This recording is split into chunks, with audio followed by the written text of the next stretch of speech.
Welcome to the White Room. The White Room. See you in the White Room. The White Room. Our last conversation was about how men needed to control female sexuality in order to build his kingdom. But in today's world, getting a woman pregnant means having less money and resources, not more. But because we have been brain poisoned by centuries of oppression, they got us thinking that the way we all behave is human nature. It is not. It is in your nature to live free.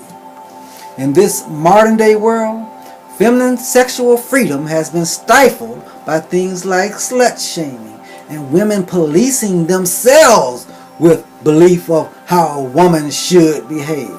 The most damning mechanism used today is pressure from society and the fear of God.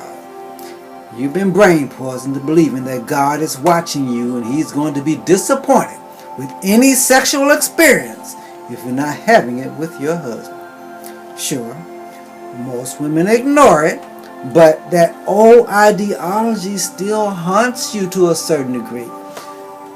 Let a relationship go wrong for a woman, and often her first notion is, I should have kept my legs closed. As Tyler Perry would say, clank clank. He said it because it's funny, but just the sound of that screams a lack of freedom. But when a relationship goes wrong for a man, what does he say? Well, at least I got the pussy. If a man could boast that he slept with Halle Berry, Sofia Vergara, and a Kardashian all in one weekend, he would be treated like a god amongst his peers. Let a woman let it slip out that she did the same thing with Brad Pitt, Morris Chestnut, and Idris Elba. They look at her like she needed a technic shot. They be like, wow, what a slut. Why is that?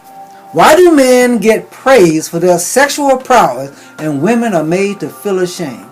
Cultural brain poisoning that stems back to the 1st century. That's why. Women, aren't you tired of this? Understand, the power to pee was taken from you centuries ago for reasons that no longer exist. But that power is still being stifled today for nefarious reasons. Remember, man wants to control everything that he feels is valuable to him, and the vajayjay is at the top of that list. And man has been brain poisoned into believing that he is in competition with everything. How can a man compete with the female sexuality? He can't! Listen! Man knows that his loving wife can rock his world that morning and send him merrily off to work. By 10 a.m. when the mailman arrives, she could bang his brains out for an hour and a half, then send him on his way. Come 12 o'clock when the cable man shows up, she can do the same thing all over again. If she were really feeling amorous that day, around 3 o'clock she can invite the plumber over and unclog his pipe. And have him out the door by the time hubby gets home off work at 5 p.m. And still have enough energy left over to rock him to sleep.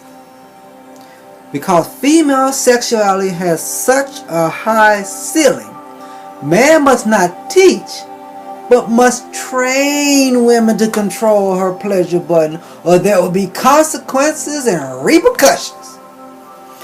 My name is Benjamin Therdon-Dhatt, and tomorrow we are going to the bottom of the well. There's a surprise ending to this story, so you don't want to miss it. I'll see you soon in the White Room. The White Room.